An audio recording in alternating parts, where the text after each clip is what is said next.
Cruise news time. Well, is Carnival Cruise Line, are they acting un-American? Norwegian Cruise Line dropping their Q3 earnings today, and well, it's definitely something to talk about.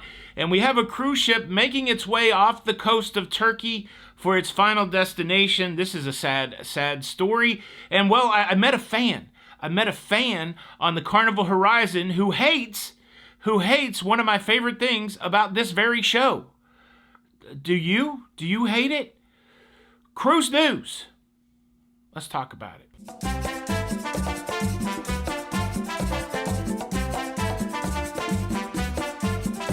Hey, what's up, everybody? Welcome to La Lido Loca. I'm your host, Tony, here with the latest cruise news and views for your Tuesday, September the 8th, 2022. And well, it's an important day. It's the day that we find out if anybody won the $1.9 billion Powerball. Oh wait, they didn't publish the numbers yet. This is a first for me. I never buy the lottery, but as I was dropping my mom off at the airport yesterday, she's like, you should get some lottery tickets. It's $1.9 billion. And I was like, well, that's a lot of money. I'll drop $20 on that. So I went and I bought 5 lottery tickets at a kiosk, and I was all stoked to see what the numbers were last night. And well, they couldn't release the numbers because one of the states had some sort of security issue. And as I dug into it, it's been 40 drawings since anybody has won the Powerball. The cash payout on this is around $1 billion, or like $960 million. And then after taxes, if you live in a state that has a state income tax, you still get about, $400-500 million. That should do it. $400 or $500 million. It's always interesting because the stories are out there that people that win the lottery, they don't always do well after they've won the lottery. And so I'm always inquisitive in my own mind. Would I do okay if somebody dropped $500 million on me? Would I be able to handle that, or would I freak out? Did you buy a lottery ticket? Are you waiting I don't know when they're going to publish the numbers. I hope my tickets are still good, like they're not invalid. But yeah, did you get some lottery tickets? How does it work? What's happening next? Leave a comment below. And did I get you when I said it's an important day? What's the other importance of this day? It's midterm elections. Everybody is fired up about the midterm elections. I'm not a huge fan of the politics. I honestly get nervous around people who build their whole identity on their political affiliation. Because many times when you talk to these people, I can listen to them talk, and then I can go onto one of the major news networks and then listen again to everything that they just said to me. So that really challenges me to think that people aren't really diving deep into the issues they believe about. They're just going to somebody and then they're just repeating stuff. It scares me, honestly, when it comes to political rhetoric. And so I try to stay out of the politics. But it is politics that has Carnival coming under fire today. Some cruisers are questioning whether a decision that Carnival has made about politics makes them seem a little bit un-American. Let me read. I was going to read you the actual complaint from John Heald's Facebook page. Go read it yourself. It's so loaded with inflammatory stuff. I really don't want to put it out here. But the long and the short of it is this. There is no plan or designated area for Americans that are on Carnival cruise ships today out of the United States. No designated area for them to go watch their election results on a big screen. No designated area for them to have a conversation about the election results. No designated area for there to be public discourse about the election results. And well, Carnival, shame on you, because you should have all that. The posts are also upset that they only have the CBS channel on the Carnival TV, and they don't have, the 2 major political news channels. So yeah, obviously, because of those things, Carnival is acting un-American. Do people read what they're writing before they put it out? Carnival's a cruise company, y'all. They're not invested in giving a play-by-play for the politics. If you're so worried about how the midterm elections are going to turn out, then why did you book a vacation? What kind of political pundit are you that you booked your cruise trivia day on the same day as the midterm elections? And now you want to put it off on Grandpappy John Heald, or Daddy John Heald. He's not that old of a guy. You guys want to put it off on John Heald that somehow Carnival is un-American because they're not going to show you your election results. Hey, how about you buy the internet package and use your phone? You're probably one of those people that don't want to use your phone on the cruise ship because you're on vacation, but you got to get your political results. I thought people were fired up over college football on Saturday when they couldn't get their game on the TV, but apparently, yeah. What do you think about that? Do you think that Carnival's acting un-American because they haven't designated the Liquid Lounge for a political forum for political discourse?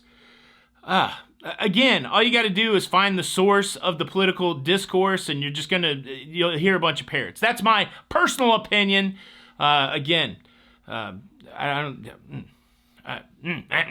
Cruise news story number 2, also a Carnival cruise news story. The Carnival Ecstasy, well, it's almost over. She's made her way to the scrapyard in Turkey, and there's nothing left but to disassemble the Carnival Ecstasy. She's going to be picked over for profitable parts and pieces and sold off like a big old piece of junk. It's so sad. There's a great song by Leonard Cohen entitled "That Don't Make It Junk." The first 2 lines are this: I fought against the bottle, but I had to do it drunk. I took my diamond to the pawn shop, but that don't make it junk. That's how I feel about these cruise ships. Even though they're ending up in a scrapyard, it doesn't mean that those cruise ships are junk. Again, so infused with all the memories of all the people that have traveled on that. Just because its final destination is disassembling doesn't mean that they're still not diamonds. So goodbye Carnival Ecstasy. You are a diamond to us, and we'll honor your memory, and maybe another cruise ship down the road will carry your name. Time will only tell. Were you on the Ecstasy? Leave a comment below. Cruise news story number 3 is about Norwegian Cruise Line Holdings announcing their Q3 earnings today. I got to tell you all about it, and I got to tell you about my fan who doesn't like something very significant about this show. But before I get there, let me quickly invite you to subscribe. If you like staying up to date with everything that's going on in cruising, it's not this. I mean, some people don't like this. Cruising. Please consider subscribing with the notification bell on. That way you don't miss out on any of these episodes. Thank you in advance. All right, here we go. Cruise news story number 3, Norwegian Cruise Line Holdings. Well, they reported to the street today. Have you ever worked at a big corporation? It's a big day when you have to report to the street. Usually the CEO and the CFO and all the executive team, they get together on a phone call with analysts, and they talk about what's happened in the company over the last quarter. This is the way it works for publicly traded companies. And these analysts, they want to be able to tell people that trust them whether buying some Norwegian Cruise Line Holdings is a good buy or a bad buy. And it's all based on the numbers that Norwegian said they would have versus the numbers that they did have. And so Norwegian's story is good. Norwegian did lose money like the cruise companies, most cruise companies have this year. They did lose money, but they came in with higher revenue than they anticipated. Check this number out. Norwegian's revenue rose to $1.62 billion, less than the Powerball, $1.62 billion. That's where the revenue came in. They were only projecting $1.58 billion, so they beat their revenue projection. And if you want a funny comparison, let's compare that to last year. $1.62 billion this year compared to $153 million last year. So Norwegian, well on their way for the cruise restart. They also pointed out that their occupancy on cruise ships was around 62% last quarter. That's now up to 85%. And their master plan is coming to fruition. Norwegian has been very bold, talking about how they would not be discounting their prices, and they would be providing more opportunities for their customers to spend money on board. And they've seen a big increase in onboard spending. And all of this bodes well for the cruise industry, and the cruise stocks have responded. It's 10:31 a.m. right now, and at the time of recording, Norwegian Cruise Line Holding, their stock is at $18.21. And they've been living down in the 14, 15, 16 range. It's up $1.54 so far today. Thinking about my portfolio, I think I was averaged down into the 16s, so this may be a good day for me, at least when it comes to Norwegian. Carnival Corporation right now is above $9. It's up 33 cents for the day at $9.09, and Royal Caribbean's up $1.77 at this point in the market, 53.78. So again, it's a stock market. Could be completely different in an hour. It could be completely different tomorrow. But at least for this moment, for this story, well, the stocks are trending up. And Norwegian basically told analysts that the good story is not ending there. They expect Q4 to be even better as they continue to increase the occupancy on the ships, continue to get a good spend from customers. Cruising's back, baby. It is very exciting. Yeah, way to go. How about that? Now I got to tell you about the fan who hates a major component of this show. This story also takes place in the casino at the blackjack table. I was hanging out with one of my very favorite people that I know from the locafam, the lovely Kitty Ray. Such a sweet lady, and we spent a few hours playing blackjack. She taught me how to play Ultimate Texas Hold'em, an interesting game. And during one of those encounters, one of our blackjack sessions, we were joined by another passenger who was a self-described big fan. Sat down at the table, just said, "Hey, Tony, I want to let you know that I watched the show. I really do appreciate it, and I appreciate the work that you do." And I said thanks, and I thought that was it. We were going to play some blackjack. We were going to have a good old blackjack time, talk about things at the blackjack table. But no, he was not done yet. He said very politely, "Hey, do you mind if I offer you up a piece of criticism about your show?" And look, I should have learned this lesson long ago. I should have just said, "No, I'm good." I guess I could do that. Sometimes I feel like I'm way too polite. I gotta learn how to just say no. Like, "No, I'm okay. I'm just playing blackjack. I don't need a critique of the show right now." But I said, "No, go ahead. Hit me with your critique." And he said, "I just want to tell you that it's time to drop the La Lita Loca song at the beginning of the show." Now, this is a 7-second deal. It's a 7-second deal, and the reason that's a 7-second deal is when I first started watching cruising videos, I used to watch one channel that's intro is about 2 minutes long, and so if you binge 20 videos from a channel that has a 2-minute, like I can't even watch the 2-minute Game of Thrones intro, like thank goodness HBO lets me skip that thing, and so I purposefully make the horn blast at the beginning, the iconic La Lita Loca horn blast, only about 7 seconds. You get a splash, dun, dun, dun, dun, dun, dun, dun, dun, dun, dun, dun, dun. That's it. It's a much longer song, but I have it there, and he goes, "I just want to let you know that every time that comes on, I mute it because it's horrible, and it's time to drop it." And I said, "Well, I'm not going to do that."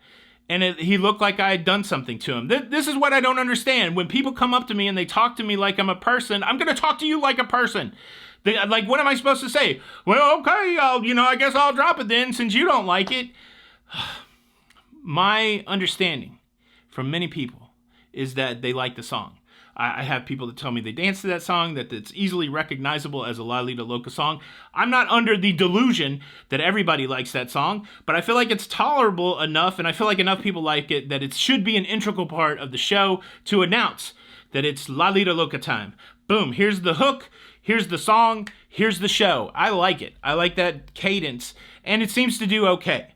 And so, yeah, I don't know. I guess that's the question for you guys. And I am soliciting the advice, so I'm not going to give anybody a hard time if you tell me your opinion, because I'm asking for it. We're not at a blackjack table where I'm just hanging out with my friend Kitty Ray. We're doing the YouTube thing, so please leave a comment below. Let me know. Do you like the opening blast? Take it or leave it? Does it drive you so crazy that you have to leave your house and drive around the block for the 7 seconds? I don't know. It's a crazy life that I'm living. I've had some interesting on-ship interactions. I actually chronicled 3 of them in this video here. If you never heard about the guy that hates me wearing this blue t-shirt today, for example, make sure you check out this video next. This is Tony for La Lita Loca, and until the next time, we'll see you on the Lido.